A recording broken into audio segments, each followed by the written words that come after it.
against my bullies. One of them ended up falling and hurting his arm. What have I done? Mom would have been proud of me, but I didn't want to become a monster like her. I swore to myself I would get better at controlling my anger. Soon, a married couple, Mr. and Mrs. Cruz, came to the orphanage. They were told I was a problem child, but they adopted me anyway. That's how I became Marty Cruz. My nightmares about Mom continued, even at my new home. They became even more realistic. Do you think I wouldn't find you here, you little traitor? I could go away! I woke up in a cold sweat. The fear was so strong I didn't even realize it had been a dream at first, and ran into my parents' bedroom. Marty, what are you doing here?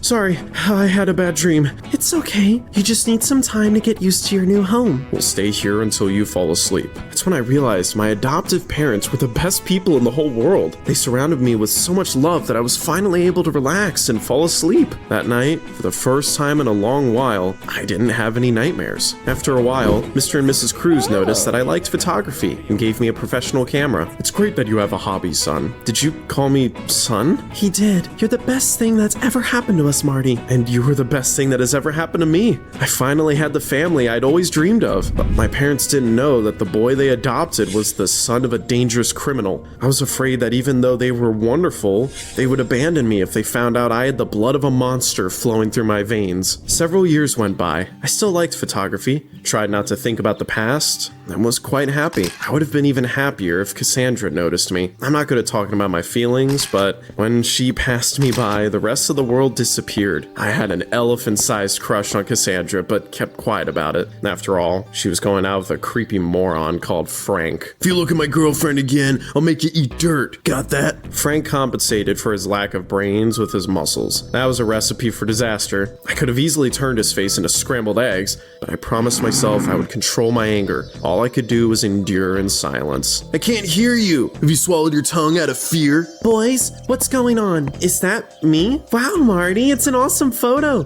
Could you? No, he really couldn't. Don't talk to that loser. Do you even want to stay popular? What did Cassandra see in him? Frank was an idiot. As soon as I got home after classes, Mom and Dad dragged me somewhere. Where are we going? To our neighbor's barbecue. He just moved here and wants to meet everyone. I hoped a good steak would make my day better. However, when we came to the party, I immediately lost my appetite. I recognized Steve. Our new neighbor was Mr. Scorpion himself. He looked a little different, but I would have recognized his gangster face anywhere. Marty, this is Mr. Manny. Buddy, you just turned white as snow. Did you see a ghost? I swallowed hard, but couldn't utter a word. After all, I really was looking at a ghost from the past. I had no idea why Steve was there or why he was pretending to be somebody else, but I knew that if Mom's former accomplice told my adoptive parents whose son I was, they would abandon me. After all, Mr. and Mrs. Cruz hated criminals. I spent the whole evening trying to see if Mr. Manny had a scorpion-shaped birthmark on his shoulder, but his shirt was in the way. Wow, you have a pool. Why don't you go for a swim? I'll keep an eye on the barbecue. That's a great idea, buddy. He dived into the water with his shirt on. Who does that? Was he mocking me? Marty, the barbecue! What? Oh, dang it! Long story short, that evening, I got neither a juicy steak nor any answers about our new neighbor. Besides, my parents suspected something was wrong. Son, you've been acting weird all day. Is something bothering you? I told her everything was fine and tried to fall asleep, but that night, I had a nightmare about my mother again. Son, I've come for you to drag you to hell. Dang it! I need to find out if Mr. Manny is who he says he is, or the nightmares will drive me crazy! The next day, I armed myself with a camera and climbed up in a tree in front of our new neighbor's house. Come on, do something suspicious already. Show me your real face. But to my surprise, Mr. Manny was acting normal. Well, apart from the fact that he sang a lullaby to his cat, but that wasn't a crime, so I figured I could relax. Soon enough, I saw his bare shoulder. There was no birthmark on it. Phew, that's not Steve. I was worried over nothing. Mr. Manny's just a harmless weirdo. Hey, what the? Have you lost your mind? Why the heck are you spying on my girlfriend? What? I looked around and realized that Cassandra's house was right next to Mr. Manny's. Frank thought I was taking pictures of her. Jeez. Dude, I would never do that. Shut up and get down here so I can bury you in the sand. A tempting offer, but I'll have to pass. Hey, what are you doing?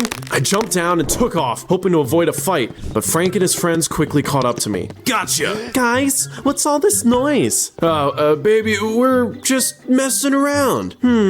Well, okay. By the way, Marty, could you do a photo shoot of me? I want to send some pictures to a modeling agency and work as a model. Of course, I agreed. I didn't even care that Frank was glaring at me like he wanted to kill me. I wasn't afraid of him. That night, I came to Cassandra's place as promised. Well, how do I look?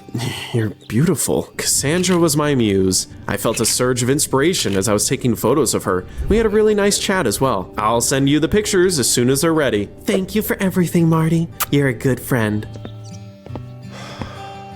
I'm gonna wipe that idiotic smile off your face. Frank, get out of my way and stop trying my patience. Oh, I'm shaking in my boots. I told you to stay away from my girlfriend. Besides, I don't want her to sign a contract with an agency and leave me. He grabbed my camera and smashed it. At that moment, it felt like something inside me broke too. I had been fighting my inner demons for a long time, but I couldn't hold back my anger anymore. You've made a big mistake. Why? What will you do? You're about to find out.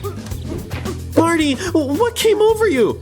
Why? I thought you liked bullies. Why is it okay for Frank to be a scumbag but not for me? Because you were better than him. Baby, I'm so glad you came. Marty went berserk. Oh, save it. I heard you say you don't want me to get a job. Stay away from me, both of you. After that, I stopped holding back. I'd never felt more like my mother's son. From a friendly guy, I turned into a real troublemaker. I fought with my parents almost every day. Soon they were called to school after I started a fight. I don't understand what happened to you, son. You've changed so much. Her eyes were full of tears. I turned away and accidentally looked in the mirror, except I didn't recognize myself. A monster was looking back at me, the monster I swore I wouldn't become. I ran outside to think about everything. As I wandered around the city, I once again vowed to control my anger and never hurt the people I loved. But then, Adam, just the man I was looking for. It's been a while since I heard that name. How do you know it? I recognize you too, little shark. Scorpion? I was right, it is you! Where's your birthmark, though? I got rid of it after I was released from prison early for good behavior. I also changed my name and decided to become a good person. We have a problem. Shark is about to be released. She contacted me and said she wants to mess with you and your new parents. We need to do something. Why would you help me? Because I like you, have started over. I don't want Shark to ruin everything. Do you have any ideas? We hadn't split the loot before we got arrested because Shark hid the stolen jewelry somewhere. If we get to it before her, we could trade it for a promise that she will leave us alone. That might work. Where's her hiding place? That's the problem. No one knows. Did she tell you anything? I was just a kid. I don't remember much. Let's go to our hometown. You might remember something once you're back there. It's all happening so fast. We don't have much time. Okay, let's go. I didn't tell my parents anything and turned off my phone. Sorry guys, I'm doing this for you. Walking through the familiar streets really did bring back memories of my childhood. I try to remember anything that could be useful. Adam, come here for a sec. I have something important to tell you. If anything happens to me, remember, there is a basement under the jungle. I told Steve about my memory, and we tried to figure out what it could mean. Then, I remembered there was a children's cafe, Jungle, in town. Could that be what Mom meant? We headed there. The building had long been abandoned, but we found a secret door with a safe behind it in the basement. How do we open it? We needed a code. I tried my birthday and it worked. We've got the jewelry. What now? Now I'm taking it. What are you doing? Oh, does little Adam want an explanation? Okay, listen up. I never went to jail because I was the one who turned our gang over to the cops. In return for my help in catching the shark, I got into the witness protection program, but I never gave up on my dream of finding Shark's hiding place and taking all the loot for myself. I knew your mother would have told you something important. I spent years trying to find you. All that was left to do was fool you and tell you Shark was getting out of prison. You've always been a weakling, Adam, tricking you as easy as pie. You thought of everything except for one thing. Mom was preparing me for the role of a pack leader, and I was a great student. I locked Steve in the basement and called the police. Soon after that, he went to prison, and the jewelry was returned to the museum. Thank you, bud. Is there anything you need? Actually, there is. Tell me, will Shark be in prison for a long time? She's not coming out for years to come, son. That calmed me down. I finally overcame my fear of my mother. I was now ready to move on. I also realized I wasn't a monster. I was just a quiet guy who liked photography. But if my loved ones were in danger, I could protect them. Soon, my worried parents came to pick me up. Mom, Dad, you should know whose son I am. We've always known that. They told us when we adopted you. But that didn't make us love you any less. Back at school, I came up to Frank. I forgive you for everything, and I'm sorry about our fight, but if you mess with me again, I won't take it lying down. Don't mistake my kindness for weakness.